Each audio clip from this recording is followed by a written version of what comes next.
আজকে খাবো খুদের ভাত আর কালো জিরা ভর্তা, মরিচ বাটা। আমার তো খুবই পছন্দ। আপনাদের কেমন পছন্দ অবশ্যই কমেন্টে জানাবেন।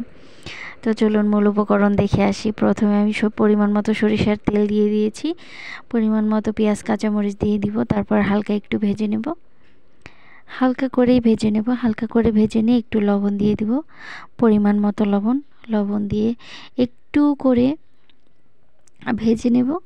ভেজে নিয়ে তারপরে আমি এখানে পোলাওয়ের চালের খুদ নিয়েছি। আপনারা চাইলে অন্য চালও নিতে পারেন, ভাতের চালের খুদও নিতে পারেন। আমি পোলাওয়ের চালের খুদটা নিয়েছি। তো ভালো করে ভাজা করে নেব। ভাজা করে নিয়ে তারপর হচ্ছে আমি পরিমাণ মতো পানি দিয়ে দিব, একটু যাতে নরম হয়ে যায়। নরম হইলে খেতে খুবই ভালো লাগে। তো আমি তো নাড়াচাড়া করে ভালো করে ভেজে নিয়ে তারপর আমি একটু বেশি করে পানি দিব। আমরা যেভাবে পোলাও রান্না করি তার চেয়ে একটু বেশি করে পানি দিব, যাতে পোলাওটা একটু নরম হয়ে যায়, খুদের ভাতটা নরম হয়ে যায়। নরম হইলে খুবই ভালো লাগবে খেতে। তো এই তো আর কি। তারপর হচ্ছে আমি পানি দিয়ে ঢাকা দিয়ে বেশ কিছুক্ষণ রান্না করে নিব, যতক্ষণ না বলক চলে আসছে ততক্ষণ পর্যন্ত। আর আমি বেশ কিছু কাঁচামরিচ দিয়ে দিয়েছি, ঝাল কাঁচামরিচ, যাতে একটু ঝালও হয়। রোজা থেকে একদমই কোনো কিছু খেতে ইচ্ছে করে না, মনে হয় কি ঝাল কিছু খাই তাহলে যদি ভালো লাগে। তারপরে অন্য চুলায় আমি বেশি করে রসুন ভেজে নেব, কালো জিরা ভর্তা করার জন্য। তো বেশি করে আমি শুকনো মরিচ ভেজে নিচ্ছি আগে।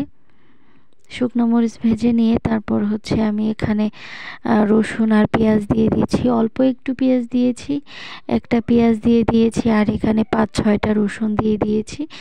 বেশি করে রসুন দিতে হবে কালো জিরা ভর্তায়, তাহলে কালো জিরা ভর্তাটা টেস্ট হবে অনেক বেশি। তো আমি এগুলো ভেজে নিয়েছি। আর অন্য চুলায় অবশ্যই রান্নাটা প্রায় কমপ্লিট হয়ে গেছে, আর মাত্র 5 মিনিটও লাগবে না রান্না হয়ে যেতে, প্রায় হয়ে গিয়েছে। এ পর্যায়ে আমি আরও ঢাকা দিয়ে দিচ্ছি। এখানেও রান্না হয়ে গেছে এই পাশের চুলায়। তো এই তো ভেজে নেওয়া প্রায় শেষ হয়ে গেছে। এ পর্যায়ে আমি নামিয়ে নিয়েছি। তারপর এইবারই নেড়ে দেব, আর নাড়াচাড়া করব না। তো দেখতেই পাচ্ছেন আমার খুদের ভাতটা কতটা সুন্দর হয়েছে। আলহামদুলিল্লাহ খেতে খুবই ভালো হয়েছিল। আর এই আর কি। তারপর আমি সমস্ত ভর্তাগুলো বেটে নিয়েছি, সার্ভ করে দেখিয়ে দিয়েছি কেমন হয়েছে। সবাই ভালো থাকবেন, সুস্থ থাকবেন। পরবর্তী ভিডিও দেখার আমন্ত্রণ জানিয়ে আজকের মতো এখানেই বিদায় নিচ্ছি। আসসালামু আলাইকুম।